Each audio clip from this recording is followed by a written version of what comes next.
welcome to the latest in our Negotiating Government podcasts from Negation.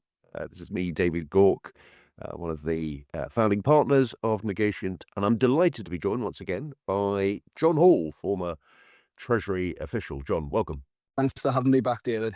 Great. So what we're going to talk about today is negotiating with government. Not the first time we've discussed this particular point, but we're going to particularly focus on the role of the Treasury.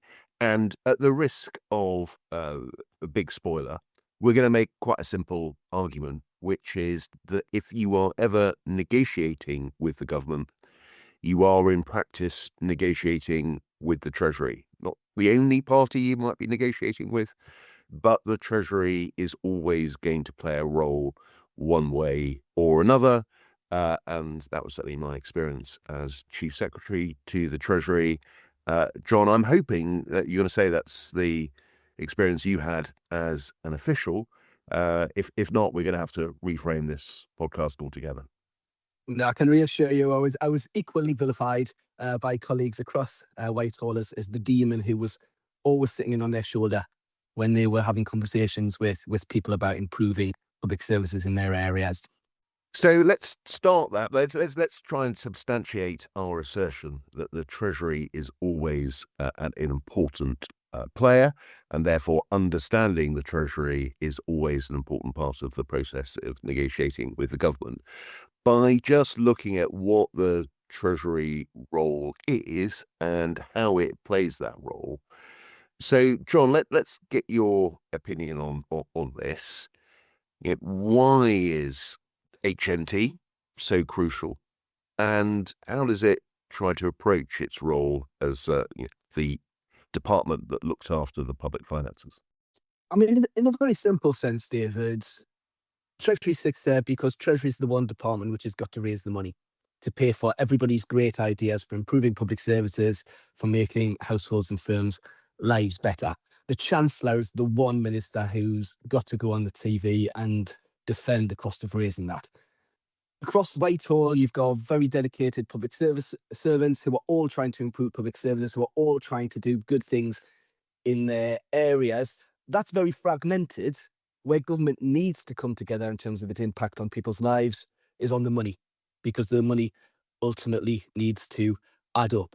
So John, what is the role of the Treasury, and how does it go about fulfilling that role? I mean, I think it's fair to say that for most civil servants working across Whitehall, dealing with the external world, they see as Treasury as the evil demons who are sitting on their shoulder. I mean, that's largely true for a very simple reason. Government affects people's lives in myriad ways, and virtually all of the things they do involve spending money, and that money needs to be raised somehow. And that's got two impacts. Firstly, while policy may be fragmented across government and across public services, the numbers have got to stack up, and that happens within the Treasury budget. And secondly, while lots of ministers are spending money across Whitehall, the Chancellor's the one minister who needs to raise the cash to pay for everybody else's hopes and dreams. As a result of that, it's very easy from a Treasury point of view to see everybody around you is wanting to spend money in all directions, almost like the last bastion of civilization and our barbarians are at the door. And that can lead to a sort of siege mentality of Treasury, where we constantly feel as if we're in a war of attrition to try and keep control of the public finances and stop spending getting out of control. So, John, you've got a department comes to you, and they have been working with a private sector entity, and they've got a plan to spend some money as a consequence of this plan to meet their objectives. How is the Treasury going to respond to that, in the sense of what are the questions that a Treasury official is going to be asking about any such proposal? I think a lot of the job actually comes down to three questions, David. And the first is, what I'd be saying to a spending department is, can you afford it? What I mean by that is, have you prioritized within the budget that we've set you for the next 3 years? Because if you haven't, you can't afford it. Secondly, are you prejudging the next spending review by trying to create facts on the ground, which leaves the Chancellor with no room for manoeuvre in the future? Because then I've got a problem. So the first question is, can you afford it? A lot of proposals never get past that question. If they do, it's a simple question to which the answer is no, surprisingly frequently. Do you need it? And by that, I mean, there's lots of good things that government can do. There's lots of policies which will make people's lives better. But as a process of business planning and spending reviews, departments set out their priorities. Is this proposal one of the things you need to do to deliver your priorities, or is it nice to have? And it's surprisingly how often I would find that proposals were coming to the Treasury which hadn't actually been agreed with the top of that department's board or with its finance function. If you need it, and if you can afford it, what Treasury then needs to reassure itself on behalf of the taxpayers is it value for money? Is this a good way of doing the thing that you want to do? And it's always important to remember that Treasury officials over their shoulder have got the National Audit Office, that they will come in and review big projects of public spending, do very well-funded, transparent reports to the Public Accounts Committee, and there'll be a public hearing. And if, as a Treasury official, you cannot justify that you did due process in ensuring that taxpayers were getting value for money, then you're going to get roasted in front of that committee. So the reality is that the Treasury is going to take a view, and departments are going to have to persuade the Treasury on a particular project. For example, I was reminded, John, when you were talking about can departments afford it and do they really need it? Very often the message when I was Chief Secretary would go back, well, you've got an idea, but that's got to be from reprioritizing your current spending. Yes, you've got an idea where you want to spend more money. Well, we're not going to bail you out for this. We're not going to provide some money from the reserve. There's not going to be something outside the normal process. You have to cut something else essentially, and that's all about trying to provide that focus. And look, I'd be the first to say the Treasury, unpopular though it might be, is badly needed. You do need that external pressure on spending departments to try to ensure that money is not wasted, that it's not it's not unstrategic and so on. But let's move on to the mindset of other government departments. Now, we did a podcast on this with Miranda Worthington a little while ago, setting out how challenging that was. And we won't go through all of that, but very often when you're dealing with if you're a private sector entity dealing with another government department, there seems to be sort of shifting goalposts. There's often diktat, not negotiation. Sometimes you go through long periods of silence. You don't really know what's going on, and it's a bit of a mystery. And we try to sort of show a little bit about why that all was. But John, in your experience, how do spending departments respond to this little demon on their shoulder, which is the Treasury? How do they try to deal with that when they are negotiating with a private sector entity, knowing that they've also got to negotiate in a way with the Treasury? Yeah, it's interesting because Whitehall departments are very different beasts. And I think, as you say, they're united by the fact that they're all very large and dealing with complex responsibilities. Compared to private sector entities, the accountability and the scrutiny and the public debate about what you're doing is absolutely enormous. And priorities do shift all the time. I mean, without being flippant, until recently, most of us had never put much attention into what the operational maintenance patterns were for Royal Naval destroyers. And then suddenly, it's something which attracts an awful lot of attention over the last week. So when the departments have got that in common, they've also got very different cultures, skill sets, and mentalities. So if you think of three of the departments you were minister for, David, Ministry of Justice, HMRC, and DWP, they employ the vast majority of civil servants. They've got huge operational arms. They know everything about how that service is delivered. You've got other departments, which are far more strategic departments, which hand out cash to other people, but don't deliver anything themselves. And then you've got two departments, I think, which have unique cultures, which are defence and health, which have just got very large service cultures, whether it's the military or whether it's the NHS. And that again infuses the culture and how that department works. It's very common in the Department of Health for people to say that they work for the NHS as opposed to they work for ministers, which is something you would never hear amongst, for example, Treasury officials. Now, the reason I raise that is it means that departments have got different skills in terms of operational versus strategic, different cultures which may mesh whether better or worse with treasury cultures and different understandings of how Whitehall works. Generally, I think the view of most departments would be shared by Ken Clark when he was Chancellor, that most of the people who work in Treasury are the sort of people who would work in an Oxbridge college. They might be very bright, but they've never actually done any real jobs in their lives. I think it's very frustrating for people in Whitehall departments, put firstly, how young most Treasury officials are. Secondly, that they move from area to area and typically, although Treasury is getting better at this, have very little expertise in the area that they're doing. And while they seem to have enormous power to say no to things, they seem to have very limited bandwidth to get into the detail and understand the operational delivery of the project that the Whitehall department is trying to talk about. Yeah, it's interesting, the sort of clash of cultures, and remember being sort of particularly exposed to this when I was in the Treasury but had responsibility for HMRC. And here you had two organisations that were in the same building.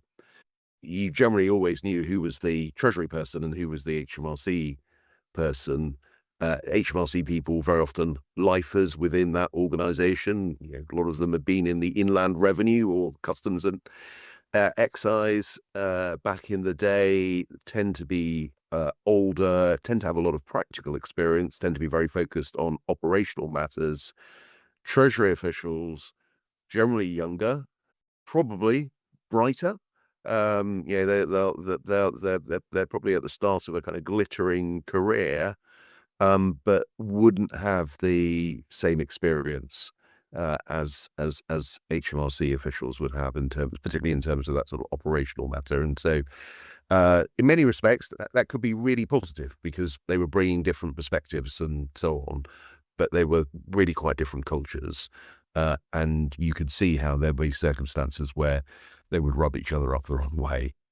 So in terms of, we've got these different cultures, government departments always conscious that they need to persuade the Treasury that the project that they're working on, the proposal that they're making, is a good thing to do, that it meets your test, John, of being affordable, of being needed, and of being good value for money. But they've got a skeptical Treasury official that they've got to get through and persuade. What does all of that mean if you are a private sector entity negotiating with a spending department and thinking about how you make a pitch that is essentially one that negotiates not just with the person in front of you, but with the little demon on that person? Yeah, I think something that people from the private sector find very frustrating is that they're dealing with the government department and there's this evil figure lurking in the background who they never get to meet. In many cases, it's Treasury, but in other cases, it can be other decision makers within that government department. And as you say, that can mean that it feels like the government is dictating to you on something which is clearly in negotiation. It feels like you have a discussion and then there's silence and you hear absolutely nothing. It sometimes feels like the goalposts are shifting all the time.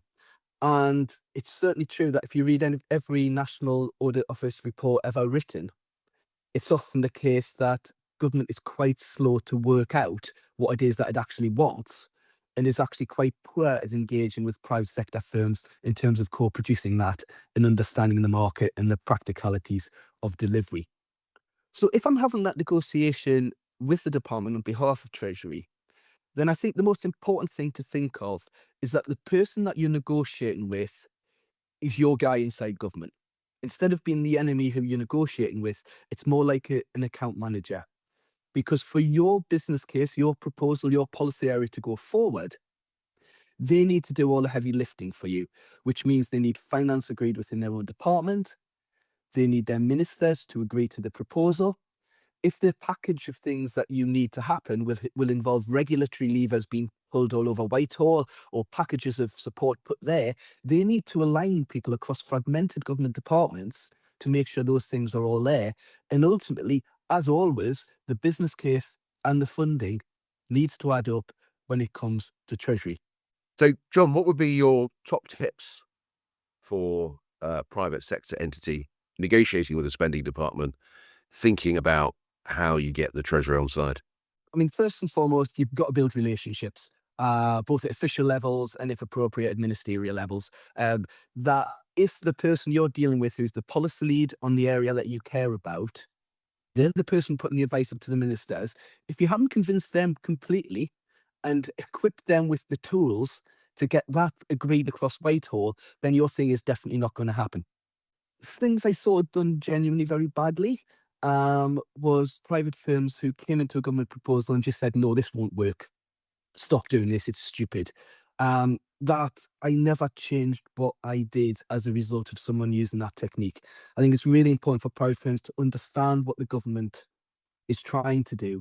And if something doesn't work in your sector because of your detailed knowledge of how the market works, operational considerations and stuff like that, educate instead of opposing. It won't work because of this. Have you thought about doing it this way? I certainly saw examples where private sector firms would say, the thing you're proposing to do will not deliver what you want. However, if you did it this way, you will achieve your objective and you will also do it in a way which is much more aligned with our interests. I think the third thing I would offer is often the times the people who are negotiating with government are representatives of trade associations or industries or sectors. And it's really important, given that you yourself are uh, sort of shepherding together a coalition of interests with overlapping but conflicting incentives, different market positions, and so on, that you build confidence with the government department and therefore with Treasury that you are able to deliver on your side of the deal. I find it often that people will simply say no, and it leaves Treasury slightly bemused at two things about why will they not do the thing which is obviously to do. And it's often because it wouldn't work for one of the firms in the sector. Yeah, no, I think that's all helpful advice. And look, I think the fundamental point, and let's go back to where we started here, is that when you are negotiating with a spending department, you also want to be helping them to negotiate with the Treasury and make their lives, easier. And if they think that you are presenting a case that will be compelling to the Treasury, they're much more likely to respond positively than if the contrary applies. So I think that's all good, sensible advice. Now, John, whilst we've got you here, we're recording this in mid-March. We've had what was going to be a spring statement, then became a spring forecast. And then pretty well at the time that forecast was being set out, it had already been overtaken by events in the Middle East. And we are in a different world because of what has happened in the Middle East. Is going to mean that inflation is higher. It's going to mean that interest rates are higher. It's going to mean that the debt interest bill for the government is going to be higher. And it could well be that the level of activity in the economy is going to be lower, all of which will have an impact on the public finances. So we're entering a period of turbulence. There's obviously a lot of uncertainty. A lot of this is going to depend upon how long this crisis in the Middle East lasts. And we're not a geopolitical podcast, so we're not going to speculate on all of that. But John, what's your thinking about how your former colleagues in the Treasury will be thinking about everything that is going on, what the implications might be, and again, what is that going to mean for those who are negotiating with government? I mean, even for hard-hearted Treasury officials, David, I think you've got to have some level of compassion for Rachel Reeves, who's a just genuinely unlucky chancellor. On the day she was standing up and trying to give a reassuring message that as a result of tough decisions made, that things were coming good, interest rates had fallen in the previous months, reducing the burden of national debt, inflation was coming down, borrowing was coming down. It was a story of stability. Um, and all of the economic weather was being made outside of the UK at that time, as you say. What does that mean? Of course, we don't know. Things are very uncertain in terms of how these things are going to run out. But I guess there's three things I would sort of highlight. The first is all that stability Rachel Reeves talked about was predicated largely on a bunch of tax rate rises which haven't happened yet, and a little bit of spending um, restraint which also hasn't happened yet. So unlike, say, Ken Clark, who did a fiscal consolidation, half on tax, half on spending, or George Osborne, who did it 80% on spending and 20% on tax, Rachel Reeves is doing almost all of it on taxes, and they largely haven't happened. Her headroom also comes from effectively a spending freeze in the year before the next general election, which seems completely implausible to me. So, question, are we quite as stable as we thought we were anyway? The second thing I would say is we got a bit used in the UK. We've had a succession of crises now, a financial crisis, a COVID crisis, and an energy crisis associated with the Ukraine war, in which we got used to government stepping in and helping us out. And to give an example, I think the package that this trust announced to protect households and businesses from rising energy bills cost about £35 billion. Now, the impact of that is it means that government has kept stepping in and ratcheting up debt on these one-off crises, but there hasn't been enough time between them to repay that. I think the scope now for the government to protect British households and firms against the weather being made in the Middle East is far less than it has been in the past, and there may need to be much more targeted and less generous support. I guess the third thing I would raise is it seems likely that this will add to the pressure already existing on the government to increase defence spending. We're currently spending about 2.4% national income. It's already paid for. That will go up to 2.6 next year. But we've made pledges of 3.5%, and that would cost us another £35 billion. That would be about 7 pence on the all rates of income tax or on the basic rate of VAT. Even to get to 3% would cost us about £15 billion. I don't see where, I mean, that's currently not funded, and it's going to be very challenging to think about where the tax rises come to pay for that. Because while it might be okay to borrow for a one-off temporary a bit of energy support, that's a very different question to borrowing to pay for a permanent, sustained increase in defence spending going into the future. What does this mean for private clients negotiating with government? To be honest, I don't think it changes anything. It's not a pleasing scenario that you've set out, and I very much agree. And interestingly, the ability to support households coping with higher energy costs has got weaker, but expectations have probably got higher. And this is a really difficult thing for governments, but at some point or other, there's going to have to be a shift, because I think after COVID and then after the energy support, there is an expectation that governments can always come in and protect people from these adverse implications of movements and the energy prices and what have you. And sometimes you just can't.